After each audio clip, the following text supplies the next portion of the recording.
ecosystems are witnessing an unprecedented transformation ushered by emerging technologies.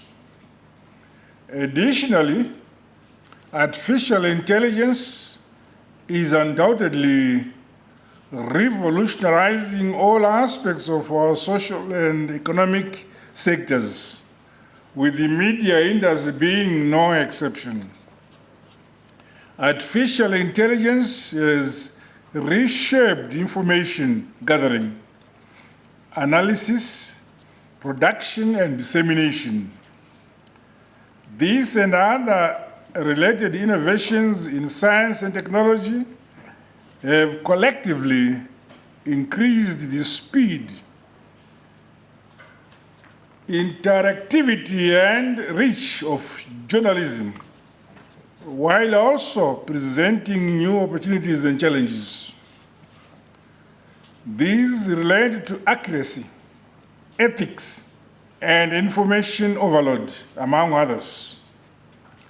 The extensive and multi-pronged implications of these developments, especially on the global south, Africa, and us in Zimbabwe, have the danger of challenging our respective national sovereignty and our democracy. Through the promulgation of the national media policy we are launching today, my government is strengthening and guaranteeing that our citizens will have access to factual, verified, accurate, and reliable information. These are all important ingredients to accelerate our country's national development agenda. Further, our philosophy, nyika inovakwa, igotongwa, igonamatirwa, nevenevayo, demands that we deploy information in our reach in the context of the unique, rich history, culture, and vision of our beloved motherland, Zimbabwe. Through this policy, my government seeks to ensure protection against the significant, ever-looming threats to facts, ethics, diversity, and cultural plurality by the global tech infrastructure. Hence, our regulatory efforts, content and platform accountability, as well as support for Zimbabwe's independent content ecosystem will be enhanced. Addressing issues related to market dominance, privacy, misinformation, disinformation, and user rights are areas that are encapsulated in this policy. In this regard, there must be ripple benefits from regulating big tech services, including through taxation and fair payment. Digital taxes and fair revenue sharing from all media players should contribute to local economies and the content creators.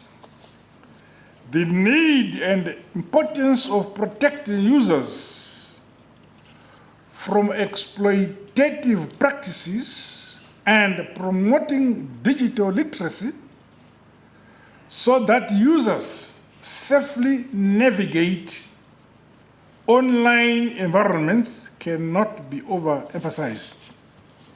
It is, however, pleasing to note that the formulation and subsequent launch of the media policy is in keeping with sections 61 and 62 of our national constitution, which sets out fundamental principles guiding our media practitioners in the sector and access to information.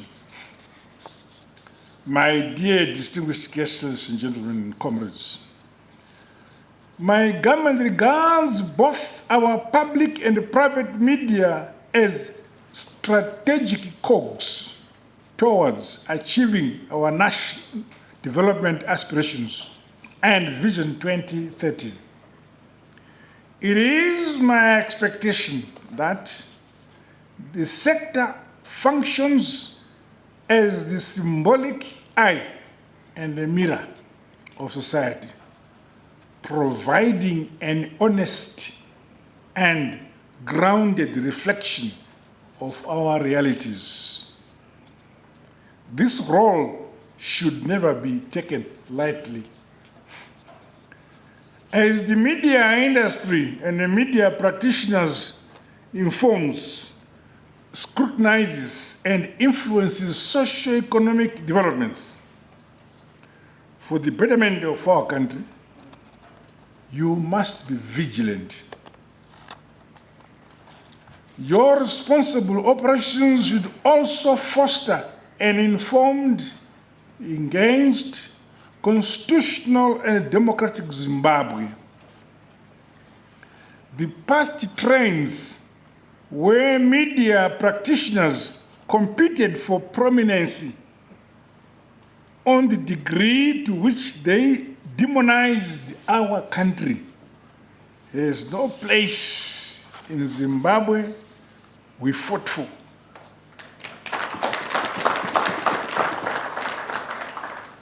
We are building the Zimbabwe we all want, including the media. The role of the media towards mobilizing resources, fostering innovation, and creating an environment conducive for investors to set up businesses as we march forward towards an upper middle income economy is applauded. However, I challenge the media fraternity, along with other stakeholders, to scale up our ongoing quest to shape a positive image about our beloved motherland, Zimbabwe. We have no other but the Zimbabwe in our hands today. On their part, citizens must use various media platforms to accelerate progress, as well as galvanize the nation towards production and productivity across all sectors, as well as inclusive growth and the attainment of our national development goals. No one and no place must be left behind in our motherland. Comrades, under my leadership, the media will continue to be our cornerstone for promoting unity, peace, social cohesion, harmony, and the love for our country.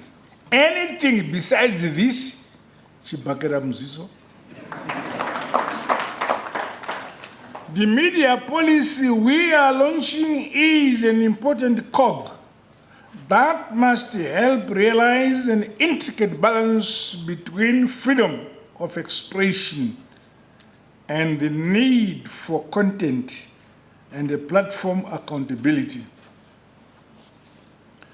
We are a nation strongly rooted in our value systems, our dignity and our integrity. These cardinal values must result in ethical journalism. We must write to show we are ourselves, never to please those who are not ourselves.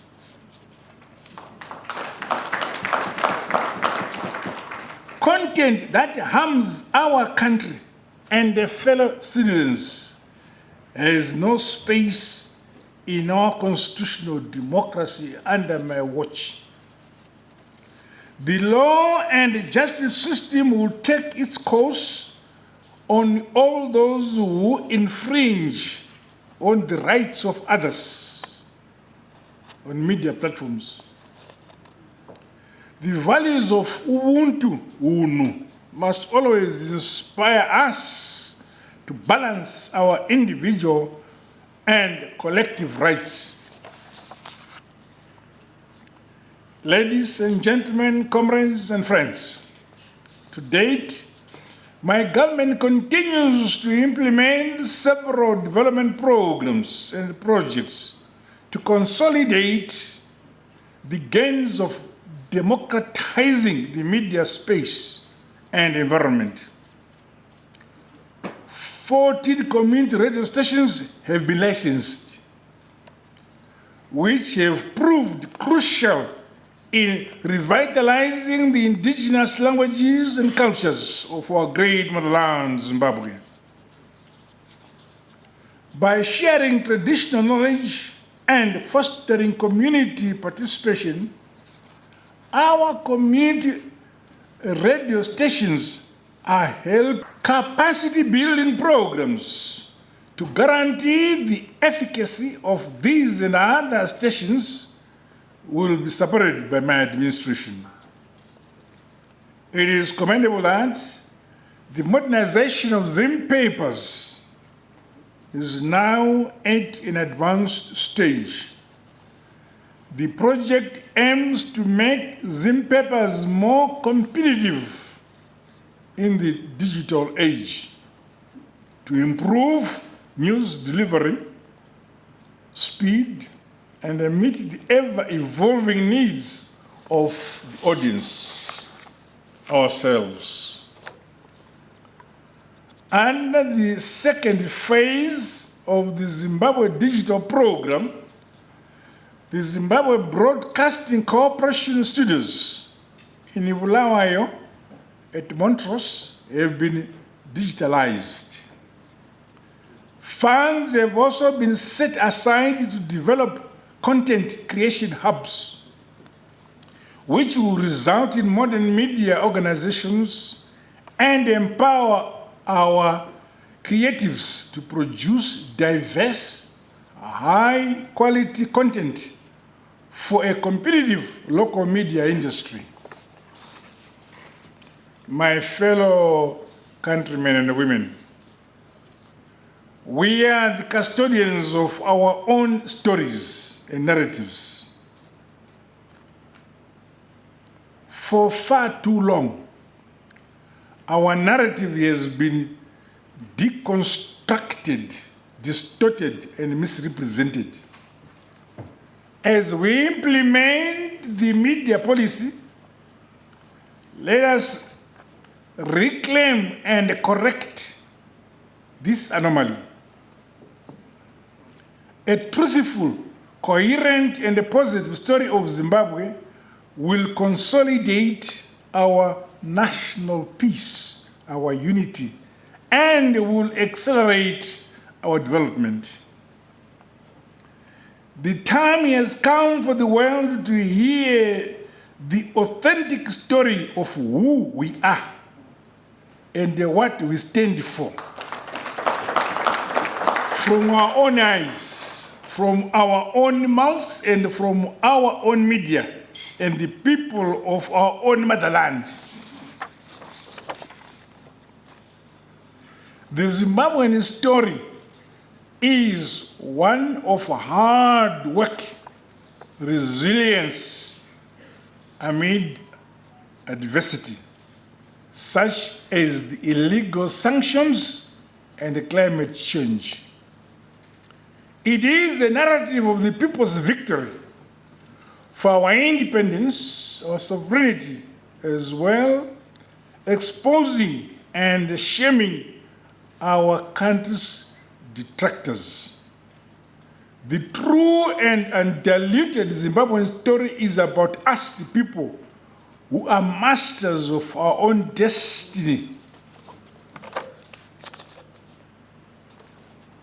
The media must influence Zimbabwe's national brand and strategic image in a manner that reflects these core characteristics.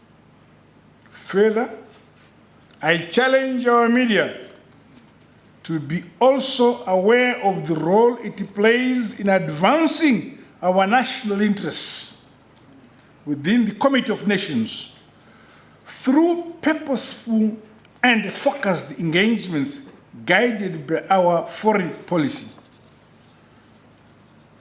I call upon our content creators and all the stakeholders in the sector to help create and showcase our natural and cultural treasures as Zimbabweans. Riding on modern technologies as well as leveraging digital platforms, I urge you to craft appealing messages and imagery that attracts both local and foreign capital, attracting investments and tourism, among other socio-economic benefits for motherland. Let us therefore move forward with determination and unity, empowering our media industry to be a shining beacon for inclusivity and national pride that advances our national interests and celebrates being Zimbabwean. In conclusion, I reiterate that a responsible, modern, and accountable media is vital for a vibrant constitutional democracy, for national building, and the promotion of people-centered development.